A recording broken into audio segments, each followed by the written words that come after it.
A few months ago, my Slate colleague Alex Salmon got a text. You've probably gotten something similar. I feel like I get one of these a week. The random number job recruiter text. It said, "Hi there. Sorry to interrupt. I'm from Indeed. We're currently recruiting remote product testers, US-based." The number that the text came from, by the way, had a 6-3 country code, which is the Philippines. This role lets you earn $50 to $400 per day by spending just 60 to 120 minutes daily testing and reviewing new products or services online, all from the comfort of your home. Same-day payment is available after each task is completed. To be clear, this text did not actually come from Indeed, which is a legit job search company. This text was a scam. And according to a CBS report, these scams are up 118% in the last 2 years. Requirements: must be 25 years or older, must be able to provide basic feedback in English, no prior experience needed, and training will be provided. If you're interested and meet the age requirement, please reply yes to receive more details. I would have deleted this text. You might have deleted this text, but Alex did not. You know the old journalist credo, right? You run towards danger, not away from it. So when a phishing scam hits your inbox, you have no choice but to sometimes have no choice but to accept. Alex replied yes for journalism. He was going to let the recruiter, I'm using air quotes, sign him up. I was ready. I was ready to enter the workforce yet again. Today on the show, the very strange story of what happened next. I'm Lizzie O'Leary, and you're listening to What Next TBD, a show about technology, power, and how the future will be determined. Stick around.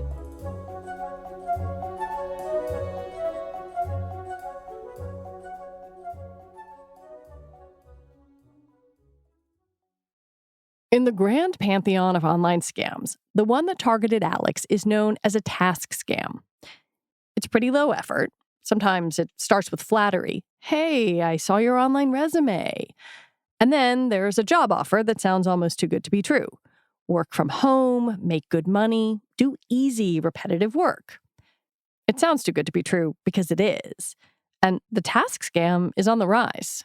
There's a technological element to it. There's an economic element to it. There's a regulatory element to it as well that, we've had this proliferation of cryptocurrencies and these digital technologies that make this stuff super easy to pull off. And then we also are living in a world where the enforcement mechanisms, the regulatory agencies are sort of non-existent. And that's obviously a flourish, particularly of this Trump administration. And so it's like, it's a perfect storm at a lot of levels. And it's hard to know exactly what any specific scam is after, but you have personal information, you have money. There are things that can be enriching to someone else if in their hands. So it's all types. When you were doing this reporting, you talked to an assistant director at the FTC about how prevalent these kinds of scams are. What did you learn? I spoke with them, and what they told me was that this particular sort of scam has been, massively on the rise in recent months and years.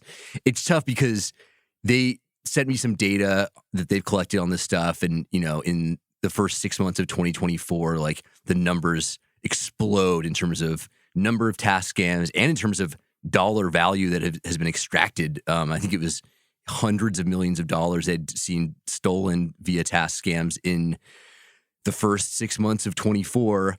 And I think what's really interesting about that is not just that the number is really high, obviously it is, but they at the FTC operate with this understanding that they only ever find out about 5% of what's going on. So wow, the numbers that they get, like that $200 million number that they relayed to me, they said they're under the expectation that that's about 1/20th of the real scam activity and the real amount of money that's being ripped off by that scam activity. So The FTC is obviously massively attenuated by the Trump administration's commitment to hollowing it out, to firing its leadership, to minimizing its budget. And of course, they're also, it takes a while to compile these numbers. So, here we are in August of 2025. I think you and I, Lizzie, probably both rarely got a task scam text, a year ago or a year and a half ago, and now get them basically every day. So, you would imagine these numbers are actually much, much, much bigger, and have ramped up, in recent weeks and months dramatically. Years ago on this show, we reported on pig butchering scams, which are sort of a different but somewhat similar scam. Let's call them a cousin of the task scam. And I wonder how the changes in technology have enabled this kind of scamming. When I have reported on scam compounds, you'll have like one person with 10 phones reportedly scamming lots of people. But I would imagine with a task scam, there's a lot of stuff that can be done in an automated way. Yeah, it's a really great question. And I was very curious about this too. It never got totally clear to me. Obviously, sort of like my perspective, my position on this thing was just being on the receiving end of it.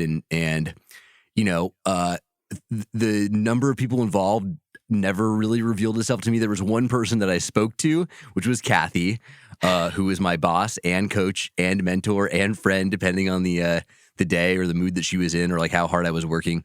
I never spoke with another person. So could the whole thing have been done by her?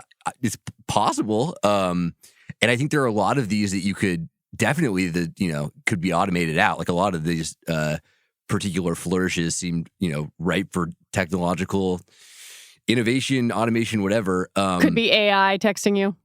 Totally, right? Like, I would almost expect it.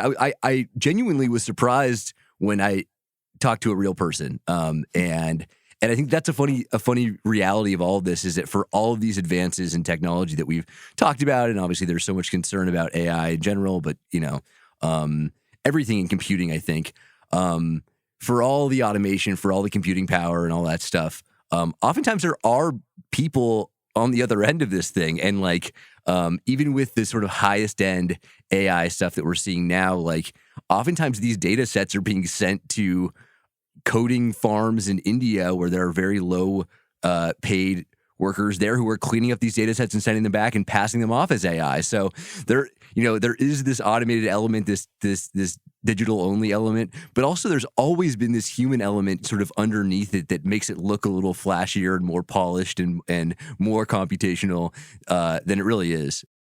It's that human element that makes a scam effective, that introduces the emotional factors that reel people in, even against their better judgment. I think it's time to talk about Kathy. So you respond saying, yeah, I'm in, let's do it.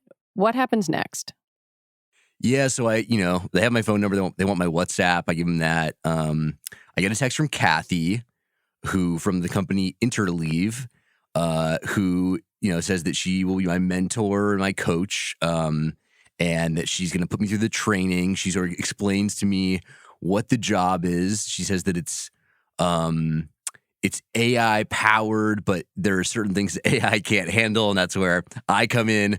We're basically going to be juicing play count for like low performing songs on Spotify and other streaming services with the idea that if the play counts go up, they get more favorable treatment from algorithms at places like TikTok and elsewhere.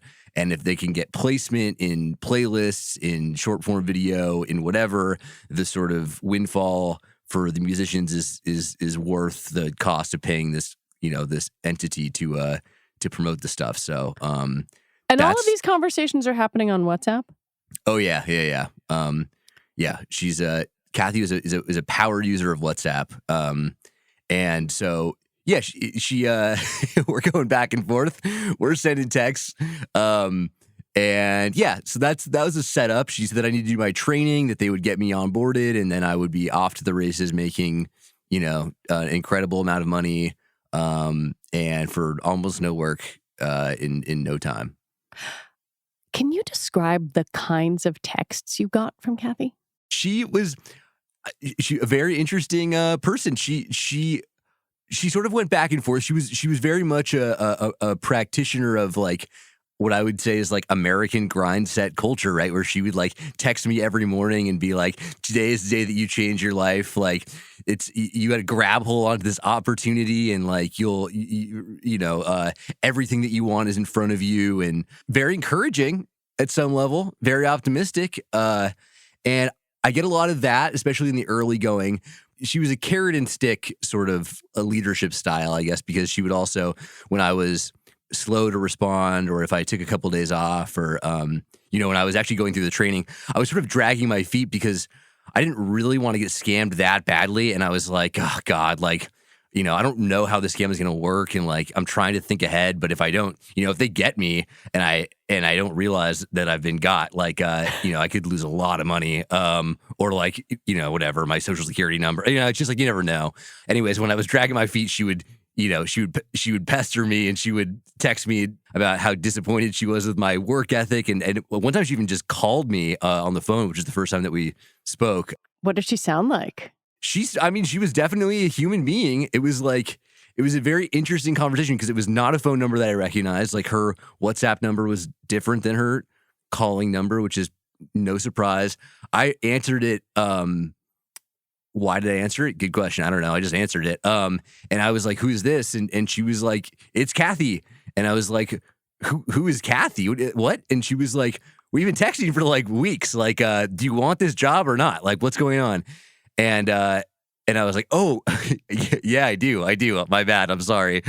She was definitely not a native English speaker. She was definitely a human. And I think that was the first time that I really realized that there was definitely a person on the end of this. I read the story Alex wrote about this several times, and I interviewed him. And I gotta say, I still cannot tell you exactly what his job was supposed to be.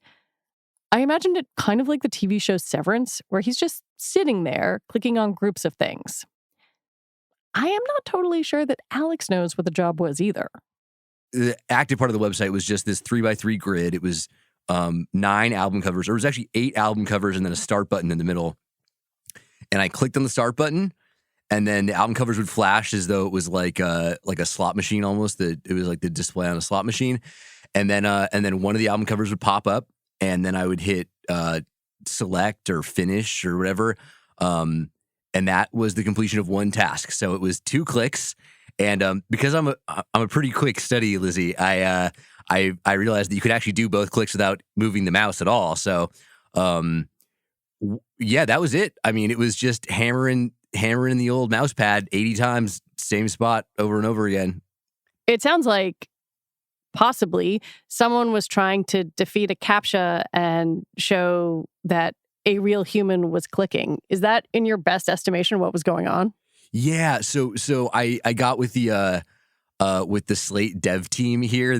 Probably a good call. Yeah, the wizards of technology, who obviously understand this much better than I do.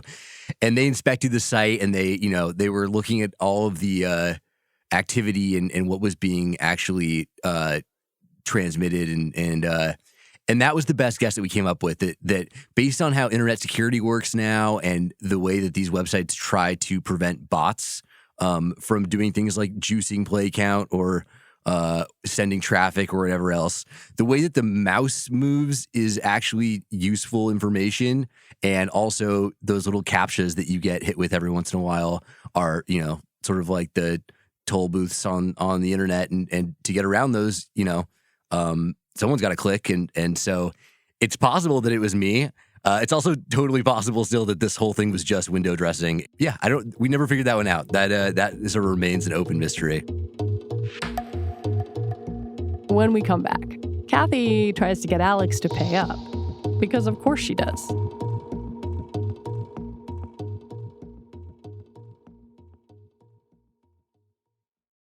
You were on guard for being scammed the whole time because you knew that's what was going on. When did Kathy first try to get money from you? It took a little longer than I expected. Honestly, at some point I was like let's like get on with this. I knew my fate. I was like, she'd put so much time into me. At a certain point, I was like, let's get this rolling. There was in the early going, there was a moment that seemed like I was going to have to pay $200 something, but then Kathy covered it, out of her own largesse, and so the first time I came up for an actual scam activity was, I think, a few days in, maybe a little more than that. I had earned $85 for my dedicated clicking. But you hadn't actually gotten any. It's just in some theoretical pot. Yeah. I was just watching the number go up on the website, on interleavekk.com, and feeling pretty good about that $85. They were like, "You're doing great at this. You're obviously a natural. It's amazing how quickly you've taken to it. But if you're going to progress any further, you need to have $100 in your account, and you've only earned $85 so far. So you need to send $18 to us in Bitcoin." Okay, that's more than the difference between those two, but okay. Arithmetic, it's a challenging undertaking. It's difficult. It's a difficult beast. $18 in Bitcoin. To which I was like, "Is this it? Like, this is what I've been working towards this whole time. I've been waiting for so patiently." They're scamming me for $18. And they were like, "Hey, can you send us $18?" And I was like, "Yeah, okay, like, absolutely." And it actually, I'm not like a cryptocurrency user. And so doing this was actually much more of an undertaking than I had understood it to be. And I had to like put money into a Cash App account, and then I bought the cryptocurrency. I bought the Bitcoin. But then it turned out that there was like a transaction fee on the purchase that I hadn't accounted for. At the end, I told Kathy, for all my troubles, that it felt like I should just send $17, and she was okay with that. So I sent 17. The art of the deal. I was negotiating, and I sent 17, and she was like, "That's great. Back to work we go." And for a long while, that was all I sent. I mean, I legitimately, for weeks, I was $17 in the hole, and that was it. And I was talking to Kathy basically every day. And what, you were doing more clicking through album covers? I was doing more clicking. Yeah. I was really honing my approach, distinguishing myself in the industry. I was getting to know Kathy better. We were developing a really intimate workplace relationship. Well, what did you learn about her, or what she purported to have her backstory be? I asked her like how many people were working for her, and she told me she had 20 other people that were working for her, including me, all over the world. And then I was like, "Well, can you tell me about yourself?" And she was like, "Yes." And she told me this very like involved and polished biographical tale about like how she had grown up in the Netherlands, in the town of like Enschede, it was like misspelled, but and she'd been married there. The marriage had fallen apart. She, in the wake of that heartbreak, had like traveled around, didn't know what to do with herself, ended up in the United States, where she had some distant family, and then she got a restaurant job. And then at the restaurant job, she was like subjected to persistent sexual harassment. But then one of her fellow waitresses turned out to like have a plug that knew about part-time remote work. And so she had signed on at Interleave and been working there for 10 months. And she told me that it had like changed her life dramatically, and like nothing was the same. And she had realized all these goals and all this stuff. And that obviously that was about to happen for me as well. At the same time, Kathy's story was filled with inconsistencies and just weird stuff. Part of me like wanted to believe that it was true. The one sort of hole in the in that tale, other than the misspelling of the Dutch town, was that I got a notification on my LinkedIn profile like exactly that time, that said that someone with work-at-home jobs based in the Philippines was if you had viewed my profile. And so I texted her and I said, "Kathy, are you based in the Philippines?" And she was like, "No, why would you say that? I'm based in Arlington, Virginia, USA." You're a smart, savvy person. I've worked with you. I know you. And yet it sounds like Kathy, whoever Kathy actually is. And this story that she told you had some emotional effect on you, even though you knew it wasn't real. Yeah, that's totally true. I mean, I think that there was a sort of cynical approach to this where I was like, I know I'm getting scammed by Kathy. Is there any way that I can scam her? Like, is there any way for me to make money on this? If I can anticipate the way this thing works, like maybe there's a way that I can I can turn the tables on this and scam this scammer and make some money. So there was this, so that element was at play also. But also I was like, she's spent an incredible amount of time on me. I mean, truly every day was texting me, sort of like morning, noon, and night. For how long? At least 6 weeks. I mean, wow. Maybe longer than that. She was leaving me voice notes and, it wasn't light work. And yeah, I think obviously like the biography was made up, but like probably she was like working like a minimum wage job in like a click farm in the Philippines. It's like, I even if that was the real story, like I feel sympathy about that arrangement as well. Did you end up putting in more than $17? I tried to cash out and I didn't tell her ahead of time because there was just a button on the website that said withdraw, so I just hit it. And then she texted me and she was like, "What do you think you're doing? Like, why would you do this without telling me?" And I was like, "Well, that's part of the job. You said I could get paid every day if I wanted to." And she was like, "You don't listen to me. You don't understand. You aren't taking this seriously." And so, I was like, "Oh, okay." And obviously the withdrawal failed. And then I tried again and same thing, same response, was not well received.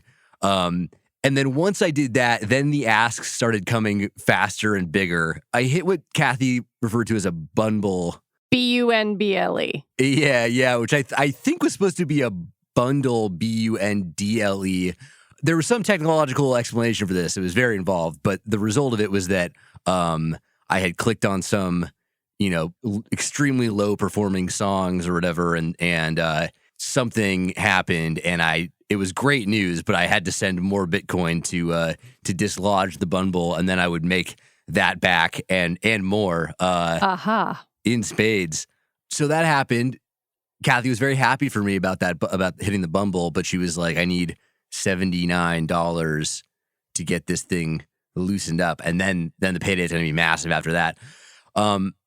And I sent it. I bought the Bitcoin and I sent it along. And I thought that would placate her for a little while. I thought it would give me more chances to pull off withdrawal as well. Unfortunately, I think that things were already tense and they sort of knew where this was headed. So it didn't buy me that much time. All told, how much money did you put in? I think I was in for $96 at the end. After that $79 bundle, I got hit for a $350 bundle. I think the next day or shortly thereafter. And so the stuff was stepping up pretty quickly. And at this point, I felt like I sort of knew what was going on there. I didn't feel like there was a lot left to be uncovered. So once I was out 96, I was like, "Kathy, at 350, I'm having a hard time seeing my future with this company on account of the fact that I have been unable to get paid even once so far." And at that point, so I sort of just came clean to her and I said, "I think I might have to resign. I have a sneaking suspicion that this whole enterprise is something of a scam." How did Kathy respond when you finally told her, A, that you were resigning, and B, that you were going to write about this?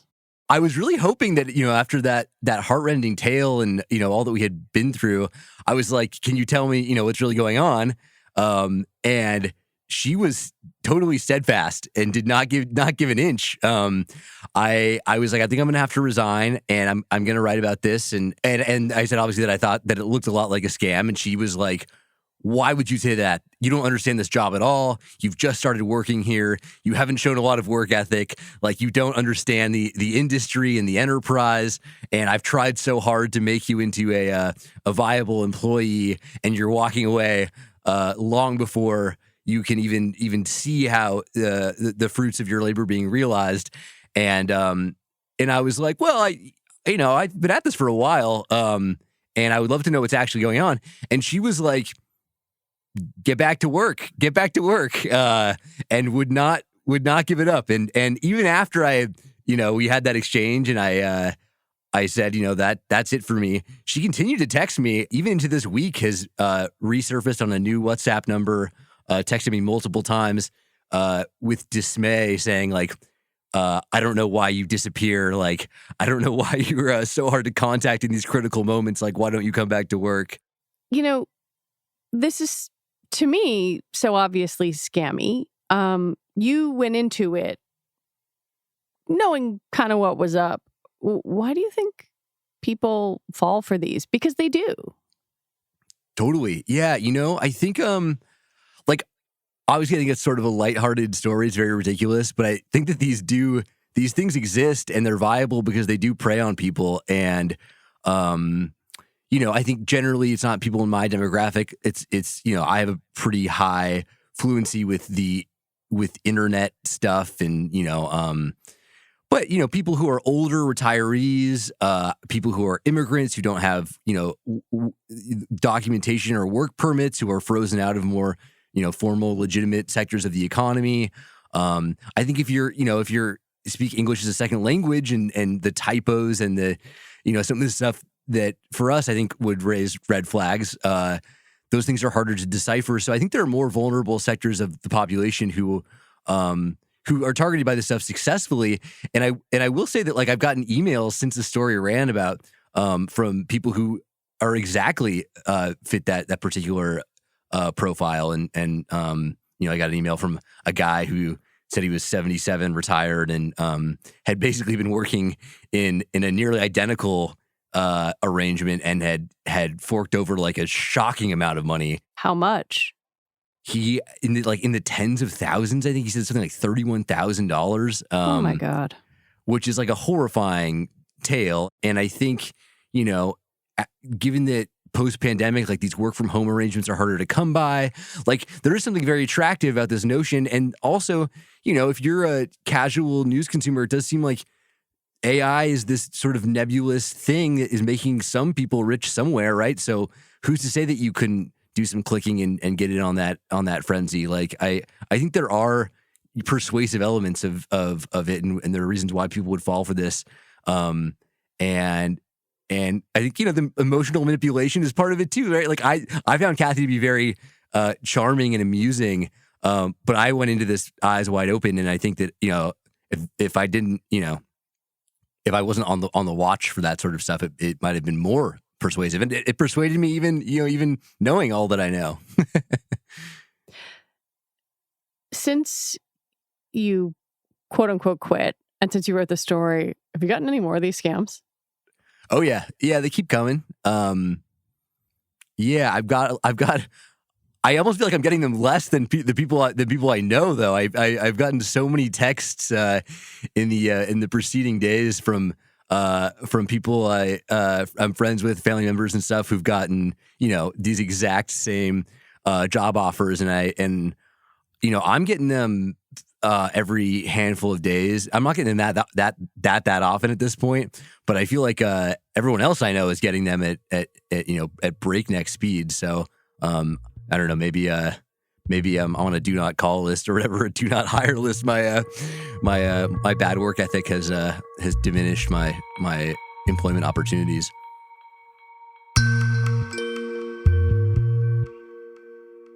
Alex Salmon, thank you so much for coming on to talk about this story. Yeah, thanks for having me. Alex Salmon is a features writer for Slate. You got to go on the site and read his story. It's great. We will put a link to it in the show notes. All right, that is it for our show today. What Next TBD is produced by Evan Campbell, Patrick Fort, and Shayna Roth. Our show is edited by Paige Osborne. Mia Lobel is the executive producer at Slate, and TBD is part of the larger What Next family. And if you want to support the kind of independent reporting that allows us to do things like click yes on what is obviously a scam text, you should join Slate Plus. Just head on over to slate.com/whatnextplus to sign up. All right, we'll be back next week with more episodes. I'm Lizzie O'Leary. Thanks for listening.